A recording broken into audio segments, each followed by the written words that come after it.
at Americans everywhere. I'm joined now by Secretary of Agriculture Sonny Perdue. Mr. Secretary, welcome back. Always a pleasure to have you on the Hugh Hewitt Show. Thank you very much, Hugh. Good to speak with you again. You know, I want to get to the tariffs and the farmers and the soybeans, but I want to begin. We're doing a campaign for the Salvation Army Red Kettle online, and it's over at hughhewitt.com. You were a governor, so you know what the Salvation Army does. Is there anyone that does as much as they do for the lost and the least as the Salvation Army? For as long as they've done it, it's an amazing organization, and I would encourage all of your listeners to participate. They can be assured their giving is going to the right people and right needs, and it's just a tremendous organization. Thank you, Secretary. Second question: you got a new senator coming up from Georgia. I do not know her. Do you? And what can you tell us about her? Well, I do know Kelly. I've known her for a while. She's actually a farm girl from Illinois, and is married to Jeff Sprecher, and they've had a very successful business and in international electronic trading, and have a good business. She's created another entity dealing with alternative currencies as well. So she's a very informed woman and in her own right.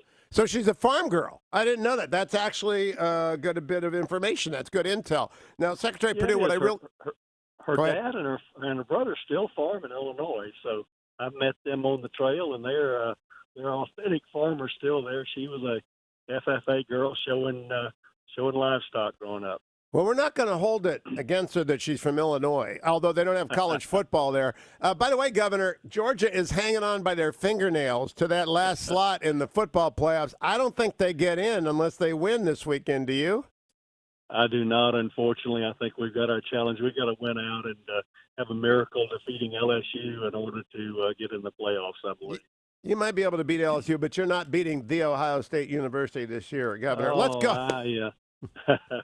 You're dealing with a homer. I hope we have that opportunity to show you differently. Tell me about the farmers and the tariffs, because the president is always talking about how the tariffs are working, but he's got an eye on the farmers. What's the situation? Are we getting them the relief they need because they're caught in the middle of a trade war that we have to fight? Well, both of those statements are true from the president. Obviously, he has an affection and affinity for farmers, but he also was going to reset this trade relationship with China. We've been in an economic war with China for 20 years. We just didn't recognize it. The president has called it out. It's going to reset that arrangement. And I think the talks are going well irrespective of what you hear. But we have to be very careful. The deal with China is we have to be assured that it's going to be enforceable. They're going to really comply and do what they say. We're not just going to sign a deal to have a deal. Part of that is imports on a fair basis. Agriculture imports from South America, where the currencies are weak, have skyrocketed. What are we doing to help farmers out in the middle of America? I got a lot of people in farm country. They're on their tractors this morning. They're doing what the farmers do in December, which is get ready for the winter. So they're listening closely. What are we doing for them? Well, the farmers fortunately know what the president's done for them. $12 billion last year, $16 billion. He understood really when he took on China that farmers would bear the brunt. They're the tip of the spear because they're productive, and they have to rely on exports. And China was a huge customer. When he began this, he understood that China may retaliate against those actions in this resetting, and that's why he authorized us last year to develop a program to mitigate the trade losses. Now, every farmer in America would much rather have a good crop at a fair price than a government check. But these government checks have helped keep them in business during this period of time when these trade disruptions have given them no markets for their crops, and they know that. That's why they've been loyal and supportive of the president in understanding that he's fighting for them with a long-term benefit, not just short-term.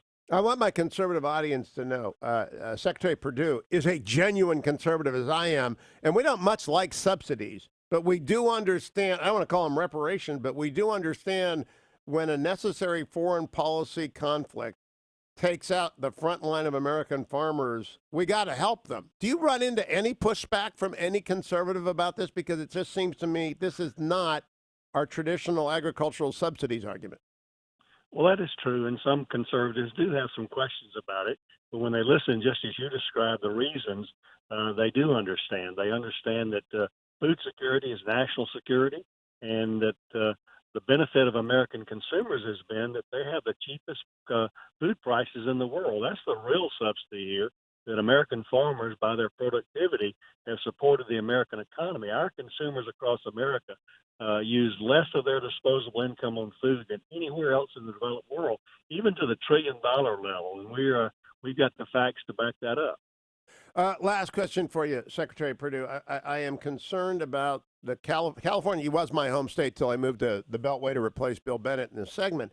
And California's been on fire for 3 years running because of, in part, forest management. That a lot of people don't know. The Steelers fans won't understand. That's your business. You're the Department of Agriculture, runs the Forest Service. What are we going to do about this? Because we can't be a third world country in California to turn out the lights. No, this environmental activism that's occurred out there for years of not wanting to cut trees has created a tinderbox, and that's what we see happening now.